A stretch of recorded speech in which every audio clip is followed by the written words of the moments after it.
Hola, buenas tardes. Estamos en un nuevo episodio, el segundo de la temporada número 2 de Entre Cerveza y Fundadores. Nuestro podcast nació como un espacio entre personas que compartimos experiencias similares en emprendimiento de base tecnológica. Hablamos de nuestros dolores, de nuestros aciertos y esperamos que con la experiencia de cada uno aportar a nuestro ecosistema emprendedor y así provocar que cada día más gente se atreva. Este podcast hecho por fundadores para fundadores, buscamos compartir experiencias desde nuestra mirada de una manera cercana y amena.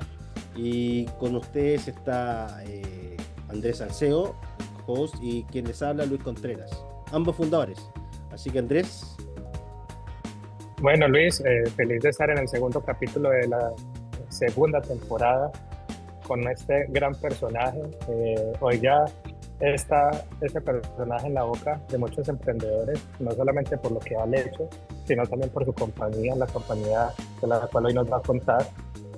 Lucho, feliz de conversar nuevamente contigo, de tenerte acá a vos como host del programa y no, un abrazo, disfrutémonos de esta conversación. Charlie Hernán, ¿quién se preguntará? Todos se preguntarán quién es Charlie Hernán. Muchos lo conocen porque es un highlight en el ecosistema, sobre todo en Estados Unidos, en Miami. Charlie Hernán es un empresario argentino nacido en Palermo, Buenos Aires, con una amplia trayectoria en ventas, tecnología y aceleración de startups. Tras experiencia en diversas industrias y geografía, incluye su liderazgo a Ciscar en Asia y México, fundó Base en Miami en 2019, enfocándose en ayudar a startups a escalar en el mercado estadounidense. Actualmente es director de la división tecnológica de Manatech, en Miami, donde continúa conectando emprendedores e inversores, impulsando el crecimiento empresarial en el ecosistema tecnológico local. Su pasión por el desarrollo de negocios y su enfoque en la innovación lo destacan como un líder influyente en la región. Así que bienvenido, Charlie, y cuéntanos en tus palabras quién es Charlie Snell ahora como persona y cómo llegaste al ecosistema startup. Bueno, gracias Luis, y gracias Andrés por el espacio y por invitarme a participar aquí y a contar un poco lo que hacemos nosotros.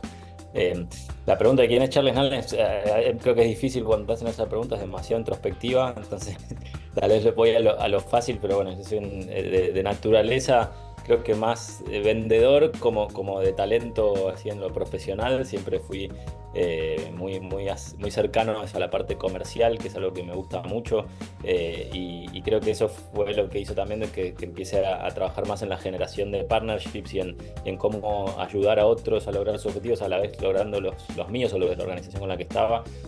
Y creo que eso fue como que lo que llevó un poco mi carrera a través de los años. Pero yendo a lo personal, yo soy, bueno, nacido en Argentina, como decías, hace ya 44 años.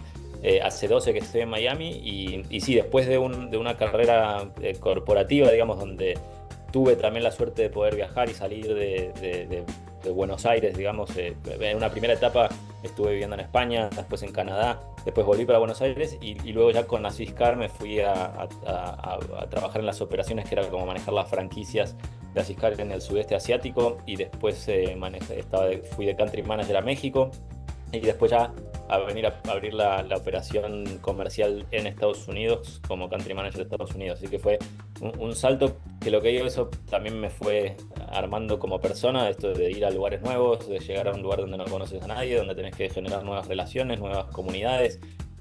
Y creo que eso también hizo que en mi camino, digamos, la parte de comunidad y de generar nuevos vínculos, y a la vez de saltar un poco al vacío y a esa adrenalina que tiene el emprendedor bueno, de jugársela con un terreno que tal vez no es tan dado, ¿no? Como ir a Asia, que era el primero que iba al sudeste asiático a hacer ese trabajo de trabajar con las franquicias, o en el caso de Estados Unidos lo mismo. Y creo que esos fueron como los pasos previos que me fueron llevando al mundo emprendedor, que empecé ahí 2015 o 2014-15, fue cuando justo a la empresa donde yo estaba, Ciscar, la compra un grupo muy grande. Yo ahí salgo como que eso, cansado un poco del mundo corporativo, de la burocracia de ese momento, y quería algo mucho más ágil. Y tuve la suerte ahí de hablar con Nicolás Kelly, que era el fundador de Asiscar, que me llamó y me dijo: mira, estoy con este proyecto. Él había vendido la empresa en muchos millones de dólares. Me dice: estoy queriendo hacer como un localizador de maletas, como un GPS para las maletas.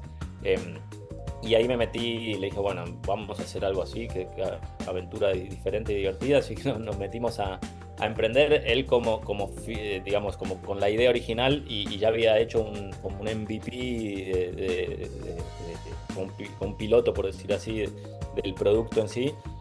Y yo ahí tomé las riendas más como co-founder y CEO para todo lo que era la parte del go-to-market, ¿no? Entonces, bueno, pero en el medio fue también ir a China, a buscar fábricas, a entender cómo se hacía la parte electrónica, trabajar con ingenieros, después empezar a formar un equipo que lo armamos en ese momento en Argentina, pero conmigo en Miami. Entonces ahí también empezó esta parte de trabajar con Latinoamérica, pero desde Miami, con el talento latino, pero en Estados Unidos. Bueno, y con ese emprendimiento aquí, digamos, participamos y fuimos seleccionados por una aceleradora en Miami que se llama Venture Hive, que fue muy buena experiencia para mí. Fue la primera vez que vi como esto de las aceleradoras, los mentores y lo que te puede ayudar, ese conocimiento, digamos, de gente que tiene mucha experiencia. Y después fuimos a otra aceleración en San Francisco y ahí ya, la verdad que el trabajar con muchos otros emprendedores fue como algo que me gustó mucho. O sea, dije, che, yo quiero estar siempre rodeado de emprendedores con estas ideas. Y también me gustó mucho esto de las aceleraciones y de participar en esos procesos con mentores. Dije, bueno, me encantaría en algún momento poder hacer eso y trabajar con este tipo de organizaciones, digamos, en la parte de aceleración. Y creo que eso fue como una punta ahí que después se dio, pero tal vez no lo busqué tan activamente, pero fue cuando, en un momento con Nicolás, que era mi co-founder, digamos, se llama Laglock, que es el localizador de maletas, hoy se llama Gigo. Lo gracioso es que hoy ese startup, aparte de hacerlo las maletas, está haciendo cosas con B2B, que era un poco del camino que yo quería también encarar en su momento, y hoy hace traqueo de órganos humanos. Por ejemplo, cuando alguien dona un hígado en Estados Unidos, está en un hospital en Texas y tiene que volar a Nueva York, va con un tracker de Gigo. Estamos trabajando ahí con una entidad muy grande de acá del gobierno federal de Estados Unidos. Pero yo, como el pivot de las startups, también participamos ahí, aunque el modelo de B2C, que es el que tenemos de maletas, sigue funcionando. Pero digamos, ahí fue en un momento que fue, bueno, Nicolás, yo como que me abrí del proyecto, él siguió con un equipo que está ejecutando eso. Y yo ahí dije, yo lo que quiero es ver cómo hago para ayudar a otros emprendedores como yo, digamos, latinos, a conectarlos con este mundo en Miami, que estaba recién empezando, porque esto te hablo 2016, que yo empecé a hacer consultorías más como uno a uno, ayudando a startups a hacer ese landing en Estados Unidos. Después, en 2019 fundamos lo que fue Base Miami, que ahí yo tuve suerte, porque yo siempre digo, yo soy un buen, como te decía, un buen vendedor, un buen conector, pero tal vez no tenía una metodología clara de cómo hacer una aceleración, a un curso, algo que realmente tenga una estructura. Y ahí lo conocí a Jeff Snyder, que fue mi co-founder en Base Miami.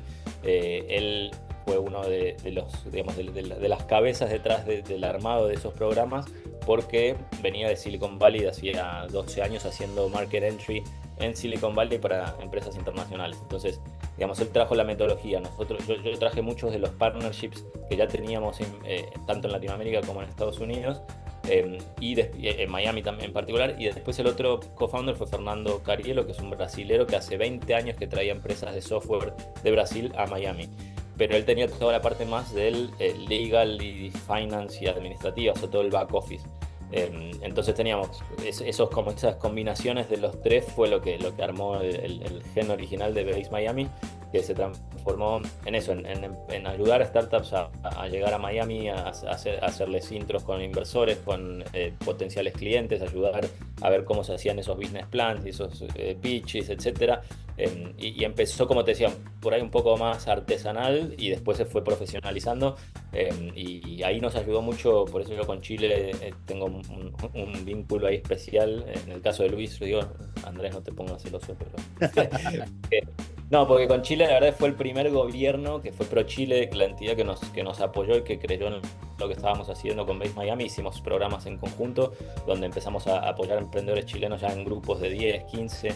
Después ProColombia, que es otra entidad que también nos ayudó muchísimo al inicio, y ahí empezamos a trabajar ya con entidades de gobierno haciendo estos programas en conjunto.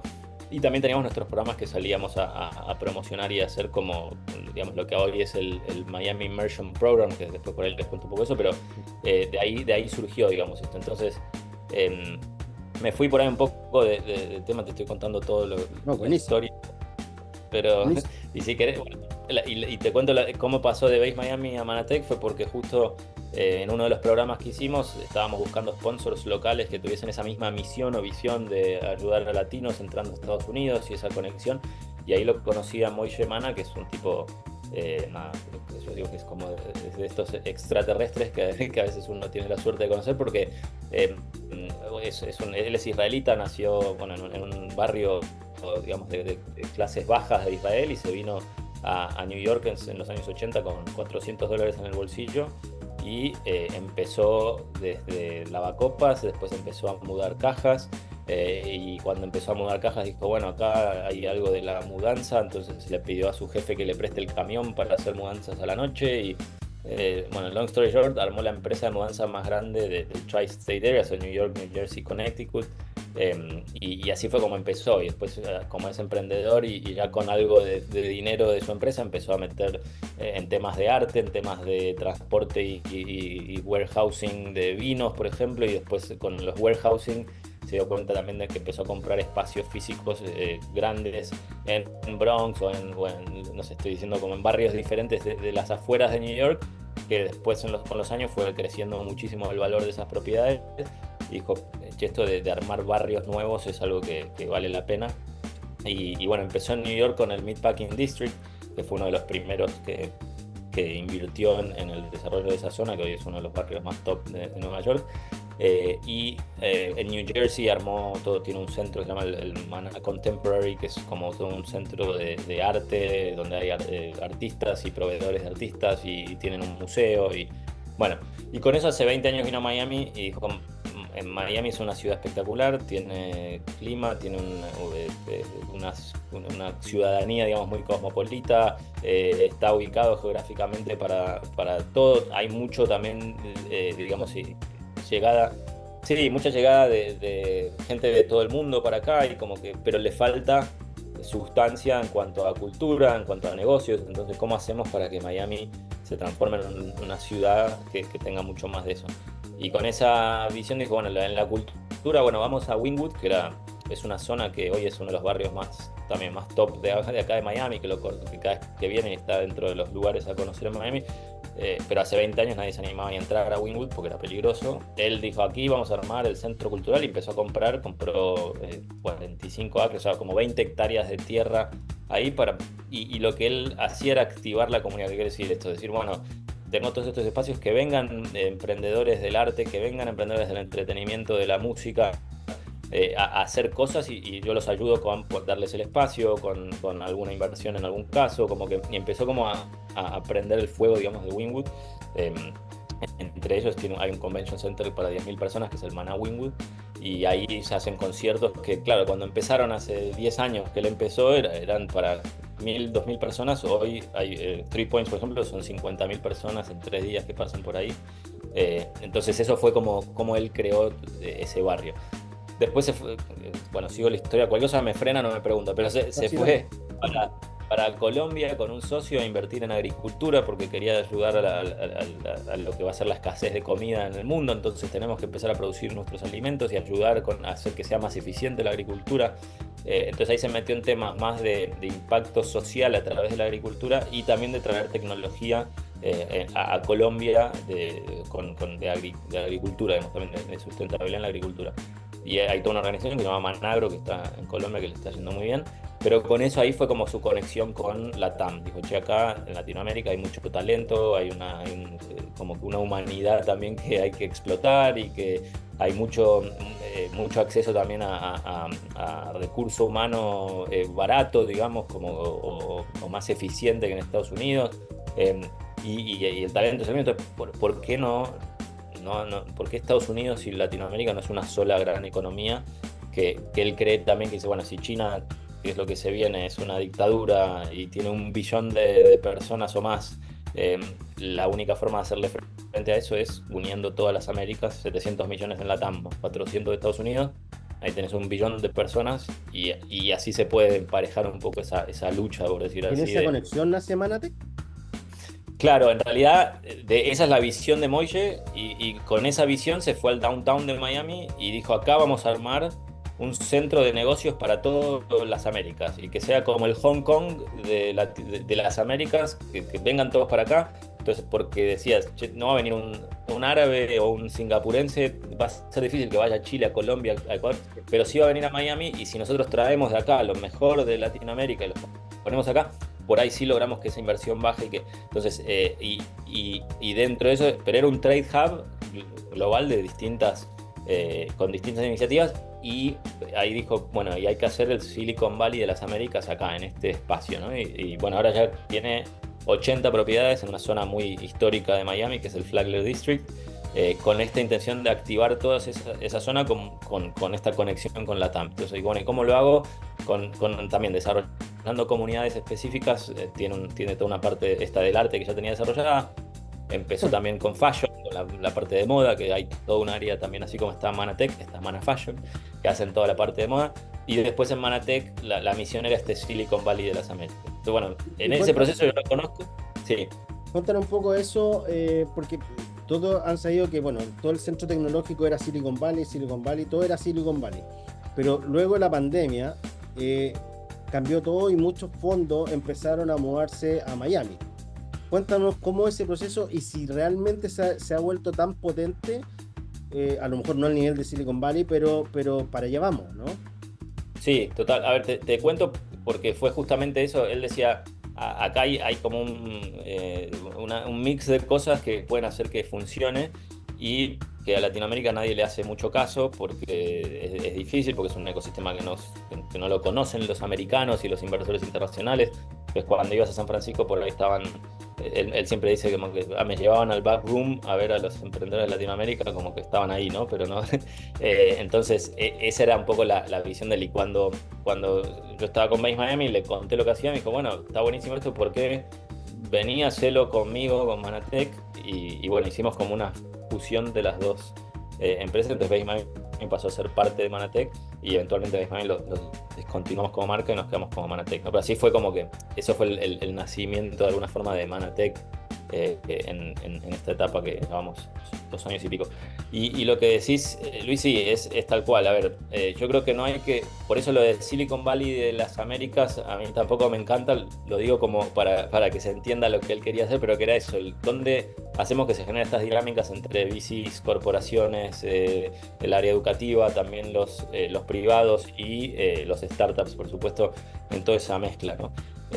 Creo que no hay que tratar de reemplazar Silicon Valley, sino que hay que pararse en la fortaleza que tiene en particular Miami como hub y creo que estamos todavía verdes, o sea, es un ecosistema que está naciente, que tiene pocos años, como te digo, yo en 2015 cuando yo tuve mi startup acá, había un coworking space, recién ese año se fundó el primer grupo de ángeles aquí y había un evento que se estaba armando, de hecho se fundó Emerge por ahí 2012 o 13, entonces había muy poco, digamos. Lo que pasó es que en los últimos 4 años, te diría, fue un crecimiento exponencial tremendo, porque sobre todo en la pandemia hubo como un cambio fuerte.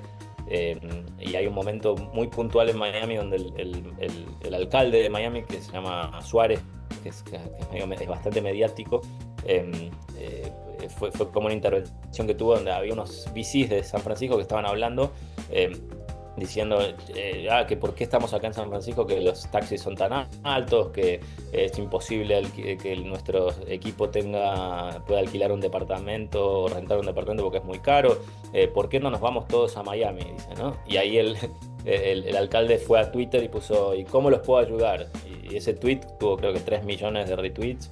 Y después había camisetas de How Can I Help, pero eso hizo realmente que empezaran a venir y fue medio orgánico, o sea, así como vinieron de San Francisco algunos VCs y algunos founders por ahí ya de mucho recorrido, lo mismo de Nueva York, que empezaron a venir para acá porque aparte de Miami era el único lugar que estuvo abierto durante la pandemia, digamos que no cerraron todas las puertas, entonces empezaron a llegar estos tipos pesados y cuando llegaron dijeron, esto está buenísimo, a ver, ¿Hay algún ejemplo comparativo? ¿Qué porcentaje de los VCs que están en otras zonas ya están en Miami? No, pero sí te puedo decir algunos datos que aparte van cambiando, pero que en Miami ya está como cuarto hub de startups en Estados Unidos. También estuvo como en el ranking como de los ecosistemas de innovación y para inversión de VCs de mayor crecimiento en todo Estados Unidos. Y para tener en 2023 se invirtieron algo así como $2 billones en Miami, que si lo comparamos con Latinoamérica, donde se invierten 3 billones en total, es mucho, ¿no? O sea, pero sí, pues digo, sí se está, y lo ven ahora se acaba de mudar Jeff Bezos acá a Miami también. Vino el grupo Citadel, que es un hedge fund enorme de Nueva York, y está instalando a todos sus directivos acá en Miami. Vinieron fondos grandes también de tanto, por ejemplo, el Founders Fund de Peter Thiel, el Blackstone Group, que es otro muy grande que se instaló acá, Citadel Ventures, que es el que te contaba, el de Ken Griffith. Entonces, esos movimientos han hecho que haya más dinero, y cuando hay más dinero empiezan a venir más también genera más tracción.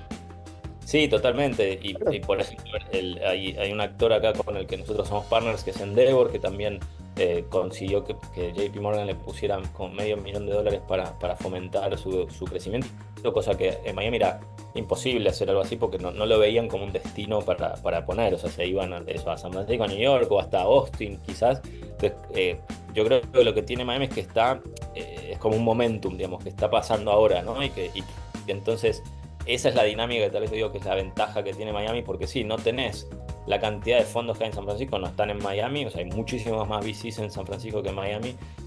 Tal vez la industria también, la parte corporativa, es mucho más fuerte en Nueva York, quizás porque hay muchas más empresas que en Miami, pero lo que tiene Miami es como ese momentum de comunidad somos el nuevo que está queriendo hacer y queriendo que las cosas pasen.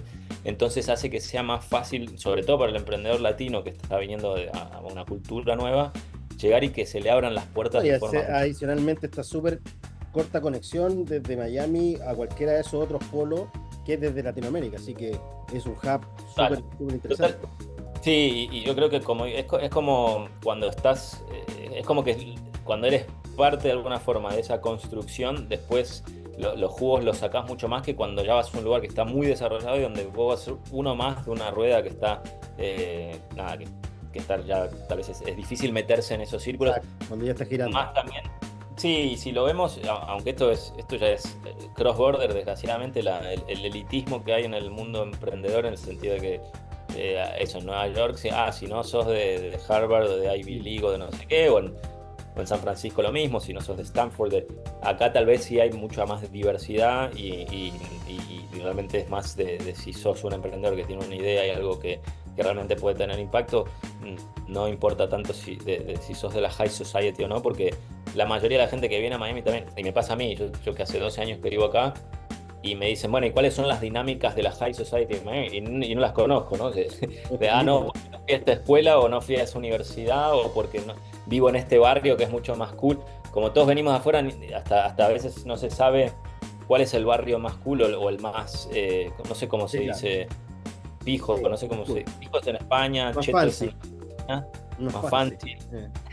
Pero entonces como que hay eso, hay como que somos todos más iguales, por decir así, creo que en este ecosistema. Oye, Charlie, cuéntame una cosa, dentro de todo este ecosistema nace Manatech. ¿Qué hace específicamente Manatech con las startups de Latinoamérica? Starling Venture Program, ¿podría hablarnos un poco de eso? ¿Cómo aporta Manatech? ¿Qué es lo que hace? Sí.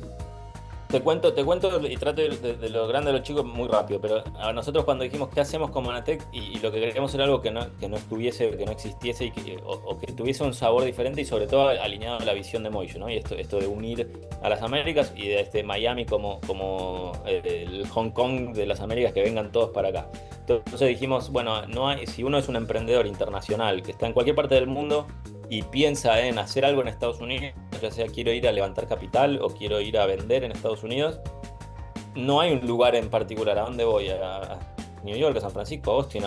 Entonces nosotros dijimos, bueno, nosotros queremos que vengan a Miami estos emprendedores internacionales y que cuando vengan a Miami que vengan a Manatec, ¿no? Entonces, ¿qué quiere decir esto? Lo que nosotros le pusimos el nombre de un hub para emprendedores internacionales, con siempre la intención de conectar al emprendedor con VCs, con partners, con entidades de gobierno de acá de Miami, con no sé, mentores, con expertos, con otros emprendedores, o sea, con toda la comunidad, pero somos un conector. Eso es, de hecho, nuestro lema es Connections that make a difference. Ese es y en mi caso, yo soy como el matchmaker, si querés, que es lo que me gusta a mí. Bueno, ¿qué haces tú? ¿Quién es?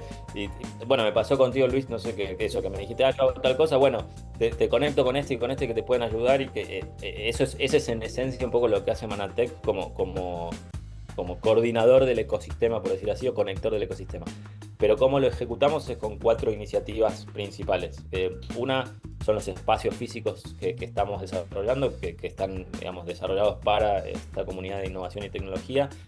Hablamos de coworking spaces o shared offices, y eventualmente quizás hasta temas de laboratorios más armados para industrias específicas. Todavía eso está como naciendo, recién ahora tenemos el primer coworking que lo estamos lanzando ahora a fin de septiembre. Y bueno, este espacio que está acá que ven es algo que también lo tenemos hoy abierto a la comunidad, es gratis para el que lo quiera usar, pero bueno, la parte física como que es un lugar donde eso, te chocas con otra gente que está haciendo algo parecido y que se generan esas conexiones, ¿no? Después tenemos los eventos que ayudan a esa conexión también, que entonces el año pasado hicimos 80 eventos, todos de tecnología y emprendedurismo, también en este espacio ahí, desde Pitch Competitions, Demo Days, no sé, Endeavor, que hace sus eventos aquí de sus programas, o Startup Grind, o Pro Chile mismo, hemos tenido eventos de Pro Chile, o con Pro Colombia, desde ISEX de España, de eventos de Israel, bueno, un montón de eventos de tecnología y emprendedurismo que hacen que puedan conectarse los emprendedores y que vayan conociéndose y que se genere esa comunidad, ¿no? Que es una de las partes importantes de Manatec. Entonces les conté espacios, les conté eventos, después les cuento programas, que son los programas que veníamos haciendo con Base Miami, como lo que mencionaste del MIP. Estos programas son programas de soft landing, programas de aceleración. Los consideramos nosotros programas más educativos. ¿Qué quiere decir? Yo creo que puedo levantar dinero en Estados Unidos, o creo que puedo vender mi producto, mi servicio en Estados Unidos. Bueno, este programa te va a contestar en un mes o en 5 semanas si realmente estás preparado, si lo que tú crees que estabas haciendo es lo que tendrías que estar haciendo, o si el producto o servicio que tú tienes es realmente lo que necesitas y sirve para vender en Estados Unidos. Entonces un trabajo que es una aceleración, digamos, de 4 semanas online y 1 semana presencial en Estados Unidos, y en Miami en particular, y tiene toda una parte teórica de trabajo en el modelo de negocio, en la propuesta de valor, en cuál es tu cliente ideal, y iteraciones, etcétera, liderada por expertos, ya sean ex emprendedores que han levantado dinero y tenido empresas en Estados Unidos, y también muchos mentores con los que trabajamos, incluso dentro de ellos emprendedores en Endeavor, que como son estos que han sido seleccionados. Entonces ese es el trabajo que se hace online previo, y después vienen acá una semana, y es una semana de mucho networking, mucha conexión entre los mismos emprendedores, trayendo justamente estos eventos que nosotros tenemos, llevándolos a eventos que tenemos que también están pasando en el ecosistema, y preparándolos siempre para el Demo Day, que es el viernes, que es como un evento que nosotros organizamos, y ahí sí traemos a inversores, a expertos locales, a miembros del ecosistema. Tienen una parte de speed dating que es como 1 a 1 con todos estos expertos, y después el Demo Day a la noche. Entonces yo siempre digo que es como un curso acelerado de cómo entrar al mercado de Estados Unidos o cómo levantar capital en Estados Unidos, y donde te vas a ir con tus primeros 10 o 20 contactos de calidad que te pueden ayudar a abrirte muchísimas puertas en el ecosistema. Entonces, en vez de estar...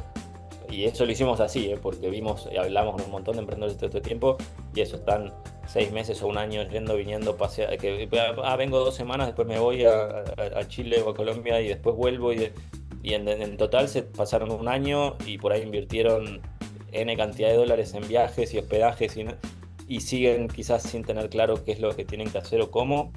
Y este programa es para eso, era para, bueno, no pierdas el tiempo. Y sinceramente hay varios emprendedores que terminan el programa y dicen: no estoy preparado para irme a Estados Unidos, no estoy preparado. Pero cerrar esa puerta y no perder tiempo para un founder es igual de importante que la oportunidad del mercado, ¿no?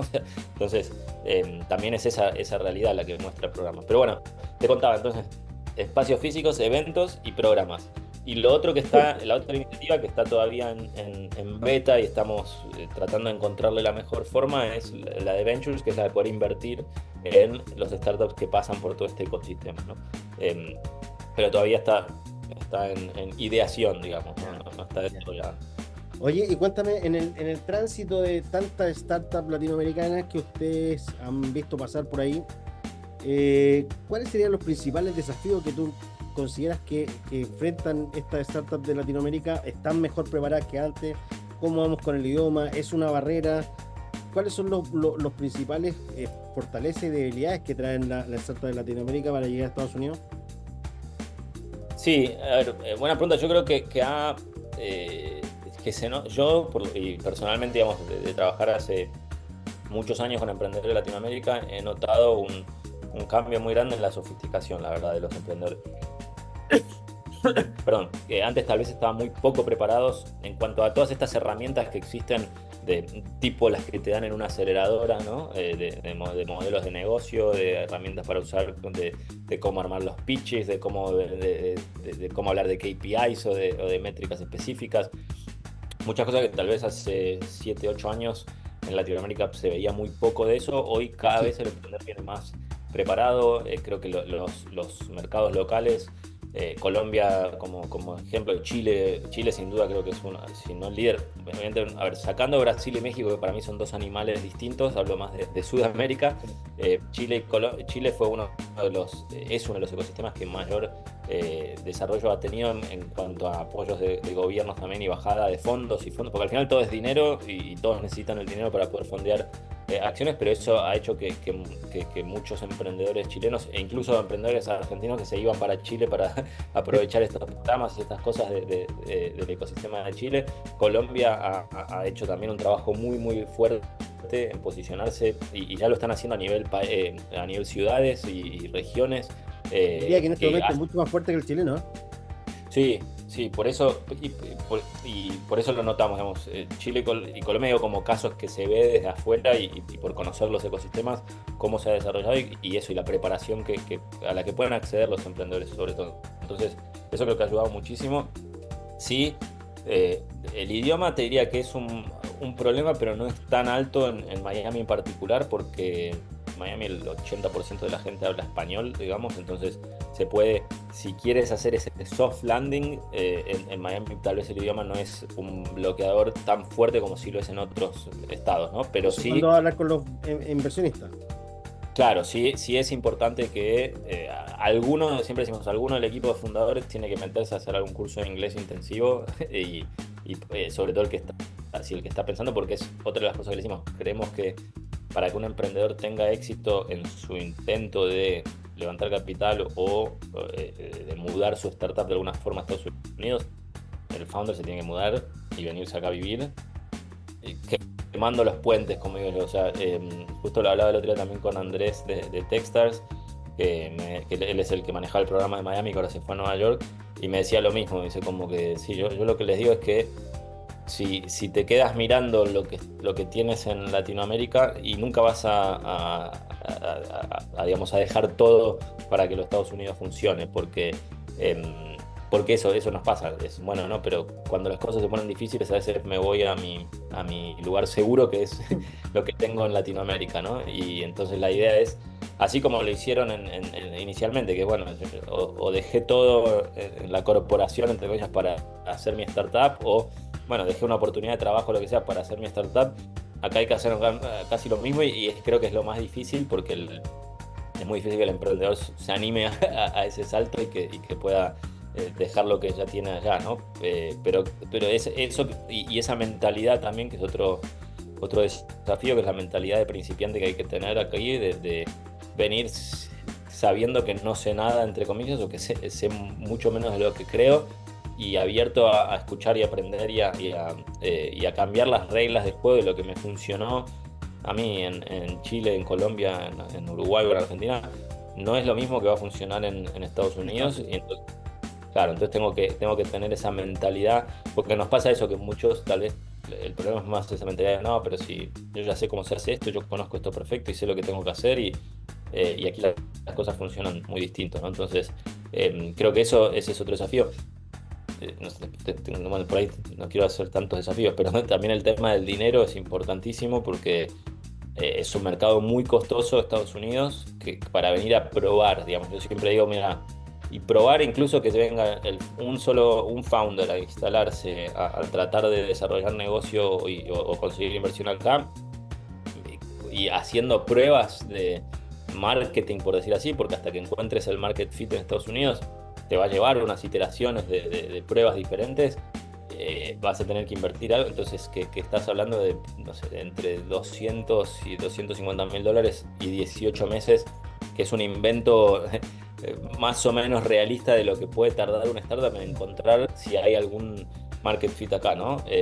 Entonces tenés que tener ese dinero para poder hacerlo y tenés que tener ese dinero, como digo, de no que no esté requiriendo que tu foco esté en cómo genero el dinero en Colombia o en Chile para poder pagar esto, sino que hay de alguna forma hay que lograr que, bueno, lo de Latinoamérica sigue funcionando sin que yo lo mire y mi foco está acá y tengo ese capital. Y si no lo tengo, también por ahí hay mucha, yo digo fantasía, no por pincharle, como digo, pinchar el globo de nadie o la ilusión, pero el que, bueno, me voy a ir ahí, voy a hablar con inversionistas y alguno me va a invertir para que yo pueda venir a traer mi negocio a Estados Unidos.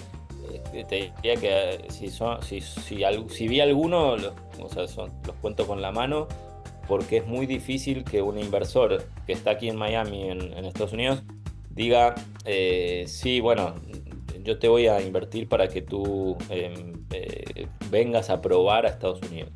Sí pasa que invierten en startups que están en Latinoamérica, que quieren seguir creciendo en Latinoamérica, y que esos son algunos fondos y algunos angels o grupos de ángeles que invierten en ese tipo, pero difícil que inviertan en un go-to-market porque el inversor tiene, a ver, si tengo para elegir, digo, tengo a este chico que viene de Colombia, de Chile, de Uruguay, donde sea, con un concepto y un negocio que funcionó ahí, pero que acá está totalmente sin comprobarse y que tiene que empezar casi de cero, o tiene uno o dos clientes y está queriendo crecer. Versus tengo uno que está acá en Miami, que tiene su red acá, que ya viene armando y que ya tiene como todo ese know-how que esta curva de aprendizaje que este latino tiene que tener, él no la necesita.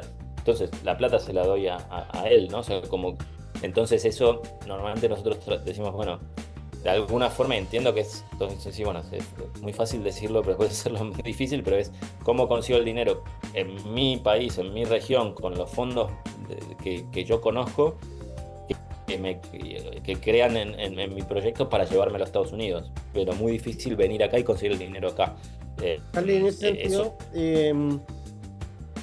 Manatech, ¿para qué startup está enfocado? ¿Son agnósticos? ¿Prefieren algún estadio especial? No, sí estadios, o sea, agnósticos en cuanto a tecnología e industria, porque nuestro programa es, como te decía, es más educativo sobre las dinámicas generales que necesita una startup para funcionar acá en Estados Unidos. Y sí tenemos trabajo de mentores individuales con las startups, que en esos mentores sí hay especialistas en diferentes rubros, ¿no? Y que los podemos también traer según el rubro que tenga. Entonces, ahí depende como digo, del sabor o el color que tenga el programa, porque hemos hecho programas con Microsoft, por ejemplo, ¿no? Que Microsoft paga la cuenta, entre comillas, del programa para hacer una acción en conjunto. Y ahí sí eran todos AI companies de Latinoamérica, ¿no? Pero con foco en inteligencia artificial. Se puede hacer alguno también ahora vamos a hacer uno con Visa, por ejemplo, donde están buscando embedded fintech startup. Entonces ahí sí, pero el nuestro, que es el nuestro que es de soft landing es general, el Immersion Program sí es totalmente agnóstico en cuanto a tecnología. Sí buscamos, como que de hecho es un proceso de evaluación de la startup, porque buscamos startups que estén con la madurez suficiente para poder hacer ese salto, que el founder tenga como les digo, este mindset y esta intención de entender que estoy yendo a un lugar nuevo y a conocer algo que no conozco. Y normalmente lo ponemos en revenues, pero es de 250.000 a $1.000.000 de revenue anual, porque es lo que creemos que con eso pueden llegar a tener suficiente madurez para poder, ya sea intentar generar una ronda de inversión con grupos ángeles o con VCs acá en Miami, o traer sus negocios acá a Estados Unidos, ¿no? Pero ese es un poco y después sí el modelo de negocio y el fit con el mercado americano que también lo evaluamos. Pero normalmente por eso recibimos aplicaciones en el programa y tenemos un equipo evaluador que evalúa, como te decía, el estadio, también el equipo y las posibilidades, digamos, de éxito, ¿no? En Estados Unidos. Obviamente no lo podemos saber sin hacer algo más profundo, pero sí como primeros filtros. Y después hacen entrevistas con los founders, etcétera, y se llega a ver.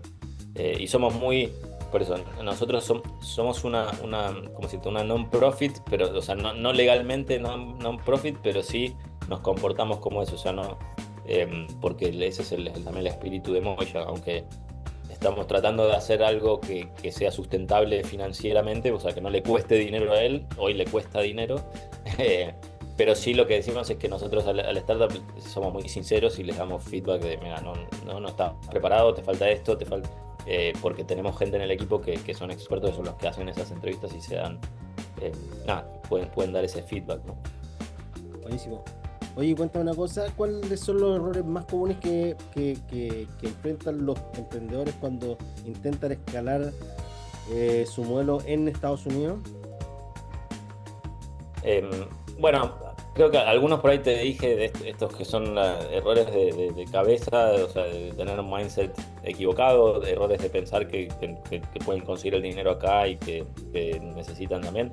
Hablando más de mercado por ahí, a veces es que el problema que yo estoy resolviendo en mi país o en mi región no existe o es totalmente diferente en Estados Unidos, entonces cómo adapto mi modelo de negocio, y ahí cuando empiezo a querer adaptar tal vez me doy cuenta que en realidad mi ventaja diferencial que tengo en mi país no aplica en Estados Unidos, pero a veces se tarda eso, te diría también el nivel de sofisticación que tiene el mercado de Estados Unidos, donde es un mercado enorme, pero también es un mercado súper competido.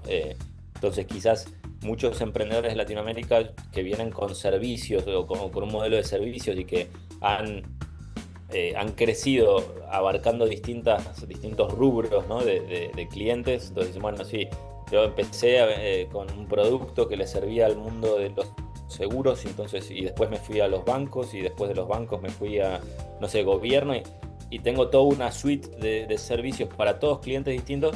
Y ahí en Estados Unidos es todo lo contrario, hay que buscar el nicho del nicho, ¿viste? Cuando yo siempre digo, cuando viene alguien y me dice, no, porque yo tengo una tecnología que ayuda a las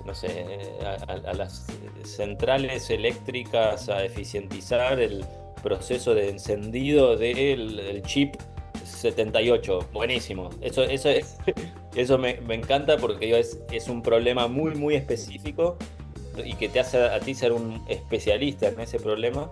Entonces, ese trabajo de refinar mucho lo que hago y dónde está mi foco y mi expertise, es algo que trabajamos mucho también en el programa de inmersión. De hecho, nos pasa eso, que viene un founder y empieza con, yo hago esto y resuelvo este problema para este grupo, y después de 2 semanas de trabajar con nosotros está resolviendo otro problema para otro grupo porque necesita reinventarse para poder tener una oportunidad acá. Siempre, y Fernando, mi socio, mi co-founder en Base Miami, siempre me decía, claro, es que acá vos te vas a Doral y tenés un warehouse de chips específicos para ositos de peluche de tanto. Es tan grande el mercado que hay que ser especialista para poder innovar y tener una diferencia. Entonces ahí, ese creo que es una de las cosas que vemos. Y después, y la última, si querés te digo, pero un error también grave, es querer tercerizar o hacer partnerships para vender, que nosotros creemos que la única... Analizarlo. Analizar la venta. Sí, al principio.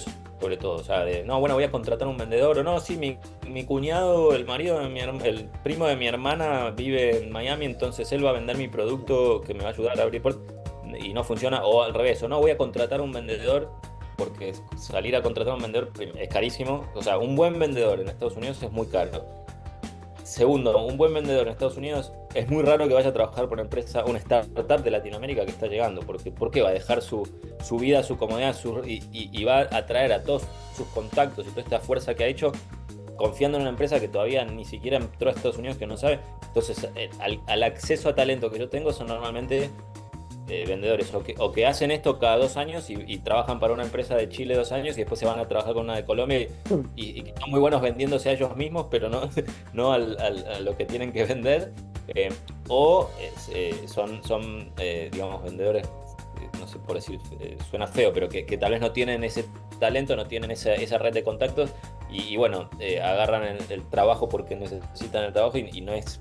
Y aparte el vendedor normalmente necesita que a uno le dé, ese tipo de vendedor, digamos, necesita que uno le dé todo muy digerido, ¿no? Bueno, este es el marketing plan, este es el PowerPoint que vas a usar, este es el pitch que le vas a decir, este es el precio y tal vez eso es cabeza de emprendedor al principio, que necesita definir todas esas dinámicas hasta poder encontrar un modelo que digo, sí, este modelo ya sé cómo venderle, sé qué decirle al cliente, sé en qué parte del proceso estoy, sé cuánto cuesta y cuánto está dispuesto a pagar mi cliente, sé cuál es mi cliente perfectamente.